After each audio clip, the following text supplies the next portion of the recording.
기도하겠습니다.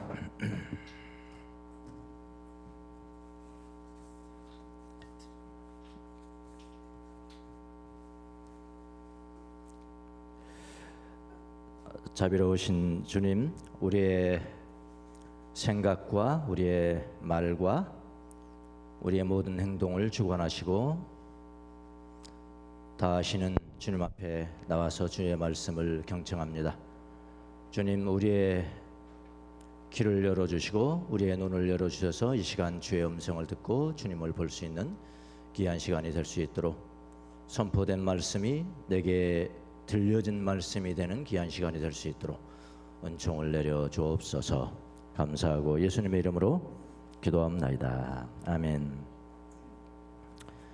우리가 오늘은 이제 마태복음 21장 마지막 부분이죠. 마태복음 21장 전체에서는 예수님과 유대 특별히 유대 종교인들 사이에 그야말로 배틀이, 아주 피 튀기는 배틀이 지금 이루어지는 거죠. 다 전체가 다. 또는 유대 지도자들과의 이 토론, 더 나아가서 또 제자들과의 토론을 통해서 유대인들의 앞으로의 되어질 일뿐만 아니라 이방인들이 어떻게 될 것인가, 앞으로 되어질까지 적나라하게 보여주는, 지금 영화 3편을 보여드리는 겁니다. 예수님이 영화 3편, 한 편은 이미 봤어요. 두 아들의 비유를 통해서 유대인의 미래, 이방인들의 미래. 오늘 두 번째 드라마입니다. 두 번째 드라마, 오늘 이걸 살펴보겠습니다. 세 번째 드라마는 다음 주죠.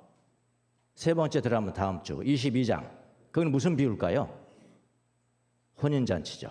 거기서도 유대인의 미래와 이방인의 미래를 정확하게 보여주세요. 참 기가 막힌 분이십니다. 이 커뮤니케이션 자체가요. 하여튼 그런 드라마를 통해서 아주 중요한 선언들을 지금 하신 거예요. 이전에 하시고 오늘 또 하실 겁니다. 예를 들어서 성전 청결 사건에서 다시 한번 뒤집어 보는 겁니다. 기억해 보는 겁니다. 환전상의 상을 그대로 엎어버렸어요. 환전상을 돈 바꾸는 상을 그대로 엎었어요. 분노하신 거 아닙니다. 상징적 행위예요. 분노하셨다는 것은 누가복음에 써 있죠. 마태는 그거 아니에요. 그냥 상을 덮어버리고 비둘기 파는 사람들이 있어서 산을 그대로 엎어버리 상징적인 행동을 통해서 뭐라고 그랬죠? 희생제사는 종쳤다. 희생제사는 sacrifice는 종쳤어요. 이제 유대인들이 제일 자랑하는 게 뭐인데요? 우리가 제사를 주관하는 것, 희생제사를 우리가 주관하고 우리가 축복해주고 우리가 모든 민족을 축복해, 그 역할을 담당했냔 말이에요. 담당 못하면 종치는 거예요. 희생제사는 종쳤다. 그 다음에 이제 무슨 제사입니까? 내 피로 구원을 받아라. 그런 이야기죠. 그렇게 지금 우리 봤습니다. 그 다음에 예수님이 무화과나무 때가 아닌데 열매가 하나쯤 있었으면 좋겠다 하고 기대하고 갔는데 열매가 하나도 없는 거예요. 열매가 하나도 없는 무화과나무를 그 즉석에서 너는 영원히 열매를 맺지 못할 것이다 라고 예언을 했는데 그대로 돼버렸죠. 그냥 그 즉석에 죽어버렸죠. 상징적 행위죠. 무화과나무는 누굽니까? 유대인 아닙니까? 유대인. 이제 유대인을 통해서 세계에 복이 들어간다고 종쳤어. 이제 우리가 말이죠, 유대인들을 상당히 높이 여기지 않습니까? 유대인들의 노벨 평화상의 몇 분의 몇이 유대인이라며. 응? 미국의 뉴욕의 월스트리트의 가를 주관하고 지배하는 사람들이 유대인이라. 그러니까 워낙 사람들이 돈 좋아하고 권력 좋아하니까 유대인 좋아하는 거예요. 근데 예수님은 전혀 다른 칼라로 지금 말씀하신다고요. 정확하게 성경적으로 본다면 그 예수님이 말하는 축복이 뭡니까? 그들의 돈입니까? 그들의 권력입니까? 당신의 영생이거든요. 예수님을 떠나서는 그 어떤 것도 축복이 될 수 없는 거예요. 완전한 축복이 될 수 없는 거죠. 여기 진짜 예수님의 이 칼라를 보시면은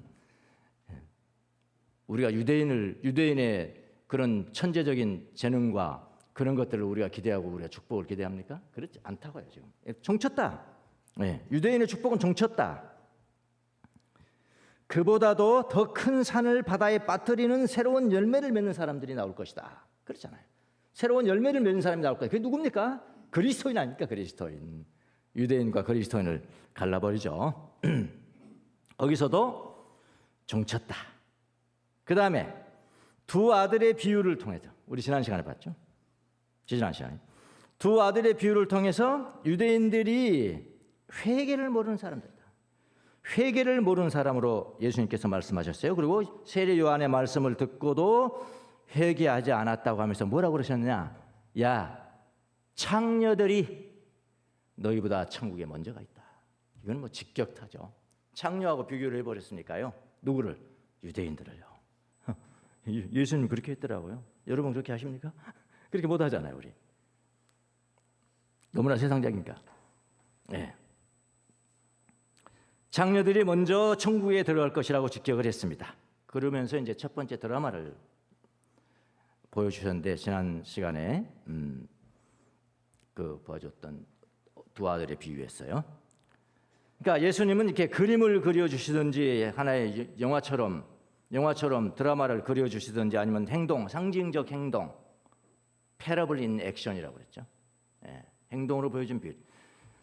행동을 통해서 비유를 보여주시든지 해서 그 당사자는 누굴까요? 유대인이죠. 유대 지도자들이죠. 그 다음에 제자들도 포함되어 있고요. 그 사람들이 서서히 당신에게 빠져들게 이렇게 하세요. 이게 바로 예수님의 배려이십니다. 배려. 예수님이 직접 바로 말씀하지 아니하시고 너가 너 못됐다 이놈 이렇게 하지 아니하시고 이렇게 그림을 보여주시고 행정적 행동을 보여주셔서 나에게 빠져들게 만들 예수님의 배려이십니다. 우리는 일상에서 이런 배려를 많이 배우셔야 돼요. 여러분의 자녀들을 나무랄 때도 직설적으로 나무라지 마시고 다 도망가 버려요. 네, 직설적으로 나무라지 마시고 고상하게 그림을 그려주든지 이야기나 상징을 통해서 교훈을 말하는 예수님의 배려를 배워야 합니다.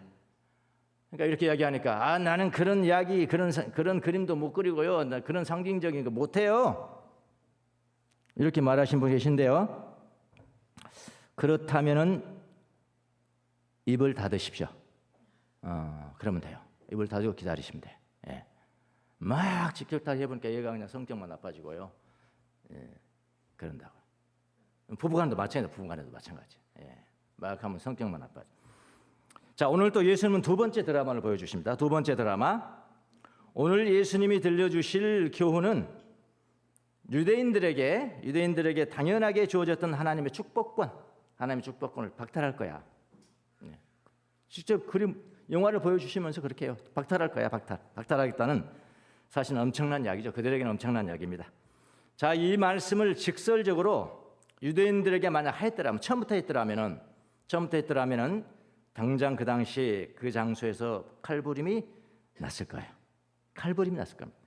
근데 예수님은 그렇게 하지 아니하시고 드라마, 이야기로 두 번째 교훈을 전달을 하십니다. 유대인들은 자기들을 향해서 예수님이 말씀하신다는 것을 처음엔 몰랐어요. 앞뒤 문맥을 보면 압니다. 전혀 몰랐습니다. 예. 그러니까 그러면 이 주인이 어떻게 하겠냐 그러니까 유대인들이 했잖아요. 쳐 죽일 것 같은데요? 예. 쳐 죽이고 다른 사람은 부를 것 같은데요? 몰라요, 지금. 자기들인지 몰라요. 예수님께 직접 말씀해 주기 전까지는 모릅니다. 나중에 알게 됐습니다. 이게 드라마의 묘미예요. 이게 이야기의 묘미고요. 이게 상징적인 행위의 묘미라고요. 예. 자, 그럼 예수님이 사용하신 우화, 이야기죠. 우화. 이야기 속으로 한번 들어가 보도록 하겠습니다. 이야기를 했으니까 저희도 이야기를 한번 풀어주는 방법으로 한번 해보겠습니다. 이야기가 나올 때는 이런 이미지잖아요. 다 이미지가 나올 때는 우리 이냐쇼의 묵상에서 배웠죠. 먼저 줄거리와 장소를 구성하라. 한번 들어가 보겠습니다. 자, 예수님이 첫 번째 뭐라고 그러셨냐면 다른 비유 하나를 들어보아라. 예, 유대인들에게 내가 이야기 하나 해줄게. 들어보아라 했는데 필요 없어요. 그렇게 하지는 않잖아요. 이야기한다는 것인데 한번 들어보아라 시작합니다. 어떤 집 주인의 이야기로 시작을 합니다. 어떤 집 주인은 우리는 알아요. 금방 알아요. 벌써 아셨잖아요. 하나님이시네. 우리 아버지시네. 근데 유대인들은 몰랐어요 지금요. 그냥 이런 이야기인 줄 알았어요. 일상생활에. 물론 일상생활의 이야기죠. 근데 우리는 알죠. 어떤 집 주인은 하나님을 의미합니다. 우리는 금방 압니다. 유대 지도자들은 아직도 모릅니다. 아직 모릅니다. 그분이 뭐라고 했냐면 포도원을 일구고 있었습니다. 이런 이야기를 하세요. 포도원 하나를 일구고 있었는데 그 포도원은 누굴까요? 이스라엘이죠. 이스라엘. 포도원을 하나 일구고 있는데 그건 이스라엘이다. 이사야서 5장 1절 쭉 보면은 이스라엘이 포도원이 이스라엘이라는 것을 알 수가 있어요. 내가 사랑하는 이에게 노래를 해주겠네. 그가 가꾸는 포도원을 노래하겠네. 내가 사랑하는 사람은 기름진 언덕에서 포도원을 가꾸고 있네. 땅을 일구고 돌을 골라내고 아주 좋은 포도나무를 심었네. 그 한가운데 망대를 세우고 거기에 포도주 짜는 곳도 파놓고 좋은 포도가 맺기를 기다렸는데 열린 것이라고는 들포도뿐이었다네. 예, 포도원은 이스라엘을 이야기하는 겁니다. 하나님께서 이 땅에 하나님의 축복, 영생의 축복을 주라고 이스라엘을 선택해 선민이 됐죠. 선택했다. 그걸 포도원이에요. 포도원. 좋은 포도를 열려야 되는데 주인한테 드려야 되는데 완전히 무슨 포도라고 그랬나요? 들포도가 어떤 데는 모르겠어요. 하여튼 먹을 수 없는 들포도만 남긴 거예요. 울타리를 쳤다고 그랬죠. 울타리를 쳤습니다. 그 안에 포도즙을 짜는 기구를 배치하고 망대를 세웠습니다. 그리고 포도원을 주인이 농부들에게 세를 주고 어떻게 했어요? 멀리 떠나갔습니다. 이 농부들은 어떻게 해야 되냐면은 수확을 내서 적절한 비율로, 예를 들어서 너가 3 먹고 주인이 7 먹고, 어떻게 계약의 내용은 안 나와요. 아니면 5대 5, 당신은 5 먹고 주인한테 5를 주고, 어쨌든 그 비율에 따라서, 적절한 비율에 따라서 주인과 열매를 나누는 것이었습니다. 원래요. 자, 이게 울타리를 쳤다고 그랬어요. 울타리를 쳤다는 것은 무엇을 상징할까요? 이스라엘이라는 민족은 아주 배타적인 민족이라, 배타적인 민족으로 선택을 해서 하나님의 축복을 이 세상 사람들에게 선포하게 하셨다는 의미죠. 배타적인 울타리를 둘렀으니까 배타적인. 농부들은 누굴까요? 이스라엘 사람들이죠. 특별히 오늘 이 드라마를 듣는 이스라엘 종교 지도자들입니다. 그 다음에 열매를 거두어 드릴 철이 가까이 왔을 때 이제 그 소출을 받으려고 주인님이 자기 종들을 이제 보내는 거죠. 주의 종들을 보내서 농부들에게 보내서 가져오라, 우리 몫을 가져와라, 이런 거예요.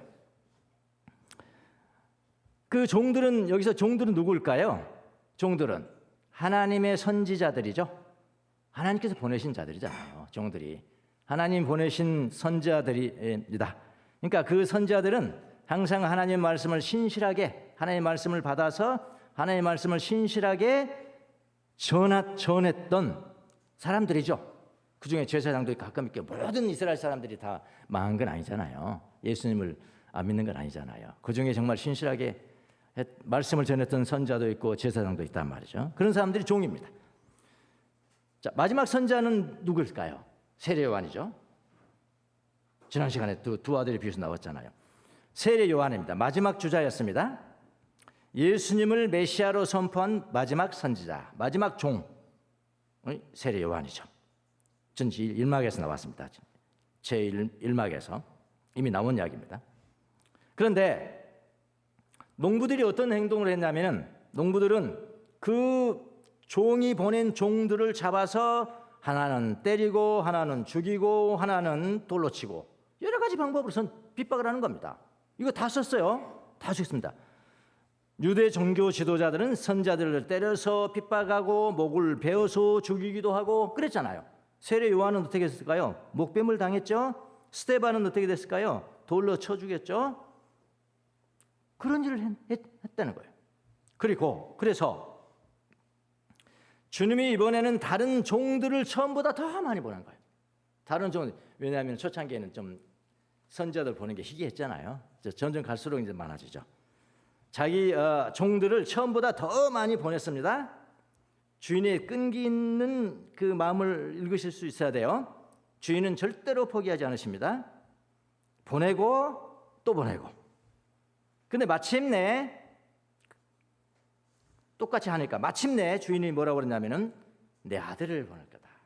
내 아들을 그들에게 보내면서 그들이 내 아들이야 존경하겠지. 내 종은 그렇다 할지라도 내 아들은 존경할 거야. 이렇게 말했어요. 자기 아들이 누굴까요? 예수님이시죠. 예, 예수님이십니다. 메시아이십니다. 농부들이 그를 보고 뭐라고 생각했냐면 야, 이 사람 상속자다. 그래서 이 사람 상속자다. 그를 죽이고 그의 유산을 차지하자. 이 나쁜 놈들이 있습니까? 이럴 수 있습니까 이거? 차지하자. 그러면서 그들은 그를 잡아서 어떻게 했냐면 포도원 밖에 했어요. 포도원 밖으로 쫓아내 죽였습니다. 자, 포도원 밖으로 쫓아내 죽였다는 의미는 무슨 의미일까요?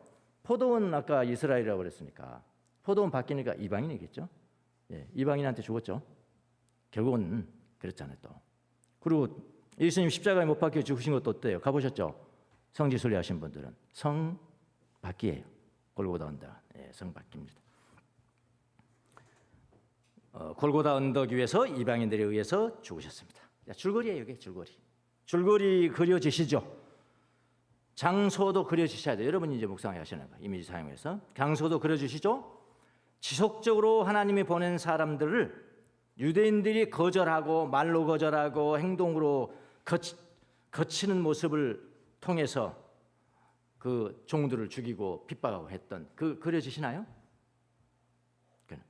저는 개인적으로 이 말씀을 읽으면서 이 줄거리를 마음속에 묵상을 하면서 지속적으로 저를 찾아왔던 하나님의 사람들을 핍박하던 때가 떠올랐습니다. 유대인들이 성경에서는 유대인들 두고 지금 말씀하시는데 제가 그 사람이었으니까요. 그렇게 보여졌다니까요. 이게 묵상의 능력이라니까요. 예.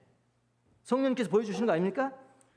저를 찾아와 그렇게 많은 사람들, 하나님의 사람들을 저한테 보내셨는데 저는 그때마다 핍박하던 때가 떠올랐습니다. 제가 바로 하나님의 사람들을 핍박하던 농부들, 바로 그 농부들이라는 생각을 하게 되었습니다. 제가 바로 하나님이 보낸 사람들을 핍박하던 사람이라는 생각이 떠오르면서 갑자기 눈물이 다 났습니다. 이런 작은 눈물들 성경님에서 많이 흘려야 됩니다. 아주 큰 홍수 같은 눈물은 여러분의 일생에 한 번이나 두 번쯤. 예수님 처음 만났을 때 죄 용서받을 때 그때 한번 팍 쏟으시고요. 그런데 우리 일상생활의 삶은 작은 눈물들을 많이 흘리셔야 돼요. 왜냐하면 지금은 이제 막 예수 믿는 사람들, 신앙생활 잘하고 있는 사람들은 막 그냥 폭풍같이 임하고 그러지 않거든요. 지그시 임하는 거예요. 넌지시 임하면 어떻게 될까요? 이게 툭 치는 거예요. 툭 치는 거예요. 이렇게 이거를 툭 쳐요. 나 있어 옆에. 나 있어. 이 넛지라고 그래. 넛지. 넛지 않은 것을 잘 알아보셔야 돼. 이게 작은 눈물이거든요. 주님이 다 가르쳐 주신 내 마음속에 제가 바로 하나님을 보냈던 사람들을 핍박하던 사람이라는 생각이 떠올라서 갑자기 눈물이 납니다. 저는 하나님의 사람들을 핍박하던 사람들처럼 저에게 하나님의 사람들을 많이 자주 보냈으나 저는 그들을 거절한 것이 한두 번이 아니었습니다. 그들의 말에 길을 막았고요. 핍박하기도 했고요. 그럼 믿은 이후에는 이제 안 했냐? 아니 또 해요. 믿은 다음에도 또 해요. 지금도 그래요.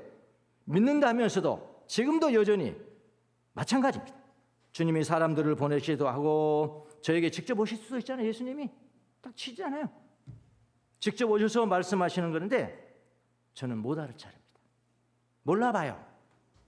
주목을 못해요. 신경 쓸 일이 너무나 많아서 내가 집중해야 될 일이 너무나 많아서 주님을 알아보질 못해요. 너무나 많아. 저에게 직접 오셔서 말씀을 하시는데 저는 못 알아차립니다. 하나님의 사람들과 주님이 마련한 환경, 너는 이 환경이 살아야 되는 거야. 이 환경이 이렇게 돼야 되는 거야. 이 현상 돌파해야 되는 거야. 이렇게 주님이 마련한 환경에 눈 감아 버렸고 눈 감아 버리면 뭐냐? 이게 불평으로 쏟아진다. 불평. 왜 이렇게 하십니까? 나한테 왜 이렇게 하십니까? 불평도 했습니다. 저는 이런 이미지들을 묵상하면서 작은 눈물을 흘렸습니다. 저는 주님의 말씀을 들은 것이죠. 저는 주님의 말씀을 들은 거예요. 주님의 말씀을 흘려보내지 않도록 조심하라는 말씀입니다. 저는 지금도 주님을 흘려보내는 경우가 너무나 많다는 것을 인정할 수밖에 없어요.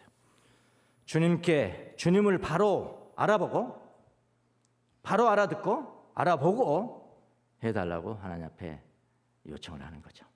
청합니다. 우리가 요즘 배우는 묵상입니다. 이냐시오식 이그네션 컨템플레이션. 여러분이 그것만 우리가 잘 배울 수가 있으면은 이번 영신 수련은 대성공입니다. 다른 거 하지 마시고요. 거기 집중하세요. 개인적인 그 고찰, 성경 고찰, 이미지를 사용한 성경 고찰. 그다음에 예수님의 음성 듣고 콜로키는 뭐죠? 예수님과 인터뷰하는 다말이 친근성. 예. 그래야지 친근해져요. 예수님과. 목사님들이 천국에 많이 간다잖아요. 천국에 가서 예수님이 저쪽에서 오시는데 예수님 만나고 악수하면서 예수님, 저 세상에 있을 때 예수님에 대해서 많이 들었습니다. 이런다는 거예요. 예. 그 예수님 만나는 거 아니잖아요. 예수님 친근하게 대화하는 그 두 가지만 있으면 여러분은 성공한다고 생각합니다. 자, 예수님이 이 두 번째 드라마를 통해서 말씀하시고자 하는 교훈은 무엇일까요? 유대인들에게 하실 말씀이 있으시죠. 지금 유대인 지도자들에게 하실 말씀이 있으시고, 그리고 여러분 이방인들에게도 하실 말씀이 있으십니다.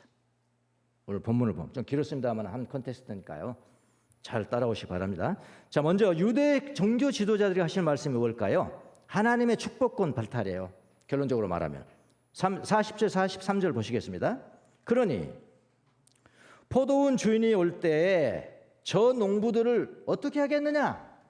이렇게 유대인 종교 지도자한테 묻는 거예요. 예수님이 직접 물었습니다. 드라마 보여주고 영화는 끝났습니다. 이제 끝, 상영 끝. 질문합니다. 그러니 농부가 포도원 주인이 왔을 때 저 농부들을 어떻게 하겠느냐? 그들이 예수께 말하였다. 종교 지도자들이 말하였다. 그 악한 자들을 가차없이 죽이고 제때에 그에게 소출을 바칠 다른 농부들이죠.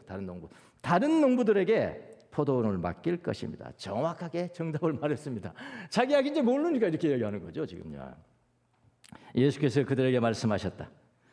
너희는 성경에서 이런 말씀을 읽어본 일이 없느냐? 집 짓는 사람이 버린 돌이 집 모퉁이의 돌들이 됐다니까. 원래 다른 사람들이 딱 모퉁이 돌로 했어야 되는데 그걸 버려버린 거예요. 그 다른 사람들이 갖다 놔 그 모퉁이 돌을 해버린. 이런 말씀 못 들었느냐? 이것은 그러니까 집 짓는 사람이 버린 돌이 집 모퉁이의 머릿돌이 되었다. 이것은 주께서 하신 일이요 우리 눈에는 놀라운 일이다. 그러므로 나는 너희에게 말한다. 하나님께서는 너희에게서 하나님 나라를 빼앗았어요. 단어가 빼앗은 겁니다. 지금 박탈입니다. 박탈. 빼앗아서 그 나라의 열매를 맺는, 그 나라에 맞는 열매를 맺는 민족에게 주시고 다른 민족이 돼버린 겁니다. 그럼 이방인 아닙니까? 그거는 이스라엘 민족 아니면 이방인 아닙니까? 이방인들에게 줄 것이다. 어떤 예수 믿는 이방인들에게 줄 것이다. 그런 정도의 아주 직설적으로 말씀하셨어요. 유대 지도자들은 예수님이 무엇을 말씀하시는지 처음에는 잘 몰랐습니다. 나중에 깨닫게 되었습니다. 우리들은 이방인인데도 예수님의 드라마 모두만 묵상해도 무슨 이야기인지 다 금방 알잖아요. 그렇잖아요? 그러나 유대 지도자는 알지 못했습니다. 드라마가 끝나고도 몰랐어요. 하나님께서는 너희에게서 하나님의 나라를 빼앗아서 그 나라의 열매를 맺는 민족에 주실 것이다 라고 예수님이 직설적으로 말씀하신 다음에야 깨닫게 되었습니다. 예수님의 드라마가 바로 자기들을 두고 한 이야기라는 것을 이제야 깨닫게 된 거죠. 이제 영화 상영은 끝이 난 때입니다. 깨달았으면 즉시 회개해야 되는 거 아닙니까? 회개해야 돼. 그러나 그들에게는 회개가 없습니다. 오히려 예수님을 잡으려고 했습니다. 여러분, 이스라엘은 나라가 어떤 나라입니까? 선민이라고 하지 않습니까? 선택받은 민족, 선민, chosen. 그들은 배타적인 민족이었습니다. 배타적입니다. 그들에게는 유대인과 이방인밖에 없어요. 자기 자신들만이 선민입니다. 하나님의 모든 축복권을 자기들이 가지고 있다고 믿습니다. 그러나 그들은 선민의 역할을 다하지 못했어요. 선지자들을 핍박하고 죽였습니다. 예수님까지 죽였습니다. 이제 그들은 하나님의 축복권을 박탈당할 것입니다. 자, 여기서 종치는 소리죠. 계속 종쳤잖아요. 너 종쳤다, 종쳤다, 종쳤다. 이거 종치는 소리.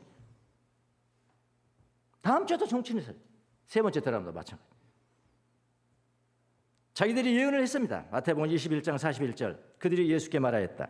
그 악한 자들을 가차없이 죽이고 제때에 그에게 소출을 바칠 다른 농부들에게 포도원을 맡길 것입니다. 자기들이 예언을 했네요. 예, 그들의 하늘 축복권은 끝입니다, 여러분.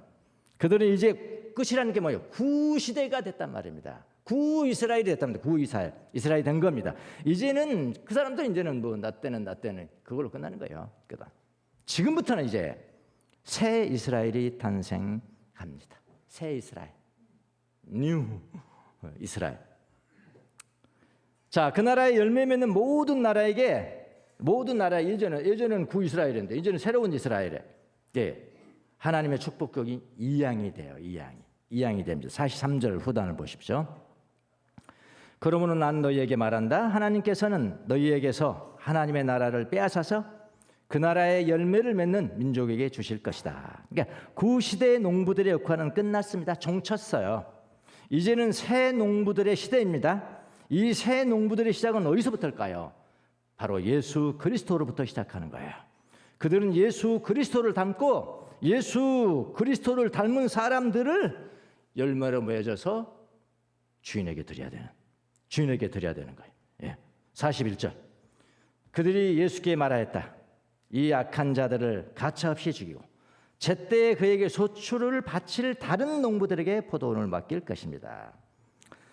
악한 자들을 가차없이 죽인다는 것은 축복권을 박탈한다는 이야기입니다. 종쳤다는 이야기예요. 구이스라엘입니다. 이제 새로운 이스라엘이 탄생합니다. 새 이스라엘은 배타적이지 않아요. 이스라엘 민족으로 배타적이지 않습니다. 모든 민족이든 어떤 민족이든지 어떤 나라이든지 예수 그리스도만 믿으면 그들이 바로 새 이스라엘 백성인 겁니다. 그들이 바로 제때에 주인에게 소출을 바치는 다른 농부란 말이에요. 다른 농부가 새 이스라엘이란 말이에요. 바로 예수님의 때에 예수님에게 열매를 바치는 새 농부들에게 하나님의 축복권이 옮겨갔다. 진짜 축복권은 뭡니까? 재물이 아니라고요. 권력이 아니라니까요. 영생을 줄 수 있냔 말이에요. 영생을 전달해서 사람을 살릴 수가 있냔 말이에요. 이걸로 하나님께서는 말씀을 하십니다. 그들이 바로 제때의 새로운 소출을 이제 주인에게 바칠 새로운 농부들이다. 그런 이야기다. 이방인이건 이스라엘이건 예수님 안에서는 새 이스라엘이 된 사람들입니다. 자, 그러면 여러분도 마찬가지죠. 여러분이 지금 예수 그리스도 안에 있습니까? 그러면 여러분이 새 이스라엘이에요. 하나님의 축복권을 이양받은 백성들입니다. 그들은 이방인이건 예전에 이방인이건 유대인이건 상관없어요. 예수 그리스도 안에서 새로 탄생하여야 합니다. 이것이 바로 새 이스라엘인이 되는 길이기도 하고 이것을 뭐라고 하냐면 거듭난다 그런 얘기죠. born again. 새 사람으로 거듭난다라는 말. 자, 그렇다고 해서 유대인에게서 하나님의 축복권이 박탈했다고 해서 이방인들 모두에게 그것을 이양했다는 뜻이 아니에요. 잘 보셔야 됩니다. 여기. 거듭나지 않은 이방인들은 조심하셔야 돼요. 오늘 말씀 잘 듣고 마지막 말씀 듣고 거듭나지 않은 이방인들은 조심하셔야 돼요. 구이스라엘은 그래도 한 번의 기회가 있습니다. 신학적으로 보면, 성경적으로 보면 예수님이 다시 오셔서 유대인들에게 의인과 가르쳐 다시 한번 회개의 길을 주시죠. 그러니까 구이스라엘은 그래도 한 번의 기회가 있습니다. 그러나 이방인은 여러분과 저는 이방인은 예수님을 믿는 것을 놓쳐버리면은 no chance요. 다음에 기회가 없어요. 그걸 끝나고 그냥 지옥행이야. 그대로 끝나. 영원히 끝장입니다. 바로 지옥행입니다. 이것이 바로 이방인과 유대인에 대한 하나님의 심판의 차이입니다. 자, 어떤 차이인지 아세요? 여기 성경 그대로 인용할게요. 깨진 돌과 가루가 된 돌의 차이입니다. 깨진 돌과 가루가 된 돌의 차이. 44절 보십시오. 이 돌 위에 떨어지는 사람은 부스러질 것이요, broken, 부러질 것이요. 근데 또 있어요. 이 돌이 어떤 사람 위에 떨어지면 그를 가루로 만들어 놓을 것이다. 그리고 지금 성경을 보면 이렇게 가루가 쳐 있거든요. 여기 가루 쳐 있죠? 가루. 아니, 가루에 쳐 있으면 아니라면 빼버리든가 가루를 치지 말든가 하지 왜 이렇게 해놓은 거야 이거. 그러니까 빼놓을 수 없는 내용인데 이거 어떤 사본에는 이 말씀이 없는 거예요. 어떤 사본은 말씀이 없는데 마태는 이건 중요한 것이라고 본 거죠. 하면서 이걸 이렇게 친절하게 그 이후의 세대에 대해서 이렇게 해놨어요. 어떤 사본은 없다. 이거 성경이 아니라는 것이 아니에요. 여러분 그렇게 아셔야 된다. 그래서 가로를 해놓은 겁니다. 그러나 저 개인적으로도 저는 아주 중요한 의미가 있는 말씀이라고 생각을 합니다. 근데 아주 어려워요. 무슨 말씀입니까? 이거 무슨 말씀이 딱 들어요? 어렵잖아요. 여러분 정확하게 해석해 보신 분 계세요? 이 돌 위에 떨어진 사람은 부러질 것이요, 부스러질 것이요. 이 돌이 어떤 사람 위에 떨어지면 그를 가루로 만들어 놓을 것이다. 어렵잖아요. 이게 뭔 말일까? 이게. 그래서 그럴 때는 어떻게 해야 돼요? 기도해야죠. 무슨 의미인지 아는 은총을 주십시오. 아는 은혜를 하나님 저에게 주세요. 주님이 저에게 깨우쳐 주신 것 같았습니다. 깨우쳐 주셨습니다. 잘 들어보세요. 이 돌은 지금 앞에 주춧돌이 뭐였죠? 예수님이었죠. 이 돌은 예수님이겠죠? 이 돌, 예수님. 그런데 이 앞에 사람은 돌은 가만히 있는 거죠. 그렇죠? 돌은 가만히 있고 돌 위에 사람이 쾅 떨어지는 거예요. 돌은 가만히 있고 어떤 사람은 돌 위에 떨어지는 거예요. 지가 떨어졌어요. 떨어지면 내가 그냥 그 돌을 안거나 스펀지처럼 해야 되는데 멍청하게 있으니까 깨져버리는 거죠. 깨져보세요. 돌은 가만히 있는데 그 돌 위에 떨어진 사람은 누구냐면은 유대인입니다. 유대인. 그들에게는 원래 예수님은 오식으로 되어 있는 분이에요. 항상 있는 분이에요. 그 길이 있는 분이에요. 항상 있어요. 예수님은. 자기들이 떨어졌어요. 오셨는데.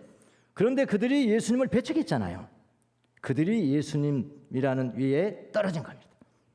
예수님을 배척했다는 겁니다. 결론이 뭐예요? 어떻게 됐냐? 브로큰 됐다는 거예요. 부서졌다는 거예요. 자, 부서졌으면 여러분 부서진 것과 가루가 된 것이 달라요. 부서진 몇 조각으로 떨어졌겠죠. 그럼 다시 붙일 수 있어요? 없어요? 붙일 수 있는 거예요. 가루하고 다릅니다. 가루는 안 돼요. 안 되는 거예요. 가루는.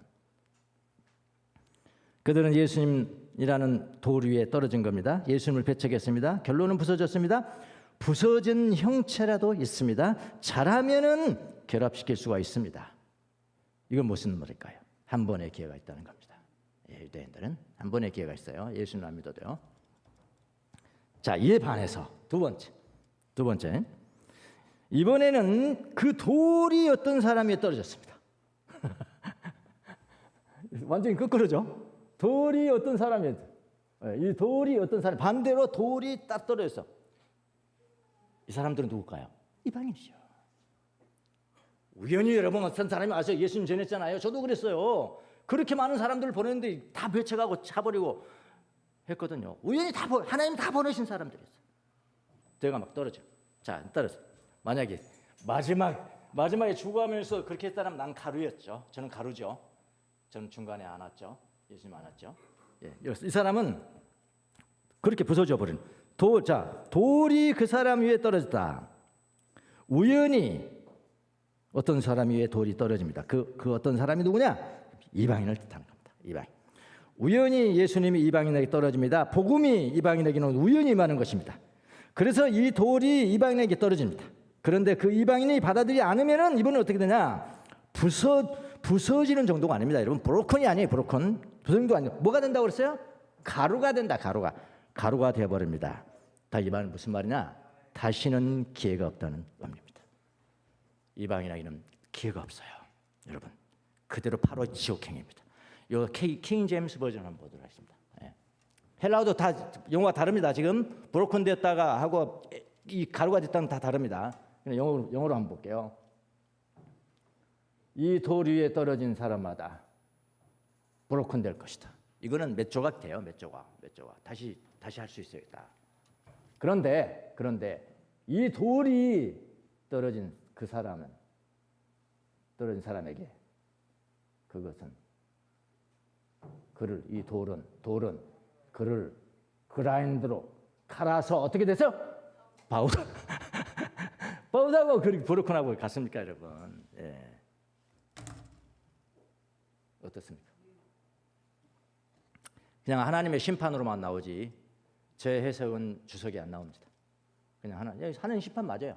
심판이 안 믿었으니까. 근데 이방인과 유대인은 달라요. 브로큰 되느냐, 가루가 돼 버리나. 예, 이런 차이. 여러분과 저는 이방인이에요. 어느 날 우연히 바위가 제 위에, 여러분 위에 떨어졌습니다. 우리는 가루가 됐을 사람들이에요. 가루가. 그러나 주님의 자비와 긍휼로 우리들은 그 바위를 두 팔로 안았습니다. 두 팔로 그 바위를 가슴에 안고 지금도 뒹굴고 있어요. 그래서 깎일 수도 있고 가루가 오히려 반죽이 되어서 다른 형태의 피조물로 다시 만들어졌습니다. 새 이스라엘이 된 것입니다. 새 이스라엘. 우리는 유대인도 아니고요, 이제는 이방인도 아닙니다. 우리는 새 이스라엘입니다. 새 이스라엘. 우리는 새로운 아브라함과 이삭과 야곱의 새로운 후예가 된 것입니다. 우리는 영원한 하나님의 축복권을 이양받은 거예요. 이런 믿음이 있으셔야 됩니다. 이방인은 예수님을 모르는 사람들이고요, 유대인은 예수님을 지금도 배척하고 기다리는 사람들이고, 다른 메시아를 기다리는 사람들이고요, 여러분과 저는요, 지금 여기서 예수님을 가슴에 안고 인생 여정을 걸어가는 사람들입니다. 이거보다 더 귀한 것이 없습니다. 이거는 절대로 베끼면 안 돼요. 어떤 것과도 바꿀 수가 없어요. 우리의 신앙은 절대로 깨지지 않을 거예요. 절대로 깨지지 않을 것입니다. 우리의 신앙은 절대로 가루가 되지 않을 것입니다. 우리는 예수 그리스도와 함께 영광을 받기 위해서 그리스도와 함께 고난을 받는 하나님의 상속자요, 그리스도와 함께 공동 상속자들입니다. 아멘. 시 한 편 보겠습니다. 가을 너무 멋있습니다. 가을 감. 근데 어저께 오늘하고 날씨가 완전히 달라져 버렸어. 어제는 뭐 가는 곳마다 다 그냥 그야말로 총천연색인데 오늘은 흐리네요 지금. 예. 시 한번.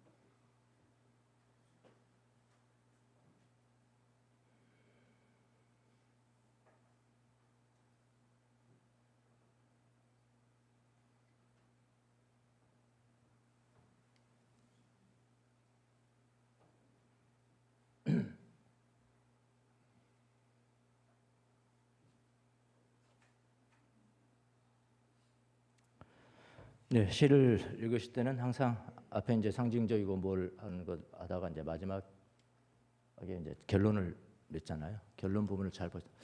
이 시인이 지금 이제 그리스도인들을 가을이라는 그 상징으로 쓰면서 그리스도인이 쉽다는 것입니까? 어렵다는 것입니까? 어렵다는 거죠. 예, 어렵다는 거다. 어려운 길을 가는 거다 우리가. 예. 제일 마지막에 보면 지상에서 우리가 서로를 사랑하는 동안 붉게 물들었던 아픔들이 소리 없이 무너져 내려 이렇게 생각하면서 쓴 시입니다. 어려운 겁니다. 그리스도와 고난을 그리스도와 함께 영광을 얻기 위해서 그리스도와 함께 고난을 받으면 우리가 그런 사람들입니다. 새로운 이스라엘 다 되시기를 예수님의 이름으로 축원합니다. 기도하겠습니다.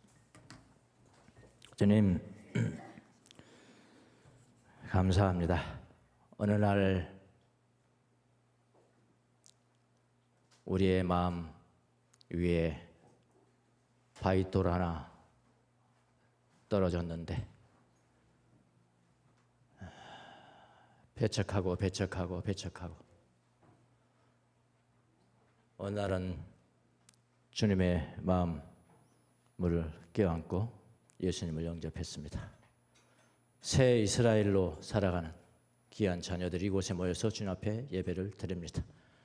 하나님 도와주시고 은혜를 베풀어 주시고 축복이 무엇인지를 분명히 알고 살아가는 귀한 성도들 될 수 있도록 도와주시고 이 세상에 살아가면서 바꿀 수 없고 변경시킬 수 없고 이양할 수 없는 최종적이고 불가역적인 그런 축복이 무엇인가를 가슴 깊이 알아차리는 귀한 종들이 될 수 있도록 은총을 내려 주옵소서. 감사하고 예수님의 이름으로 기도합니다. 아멘.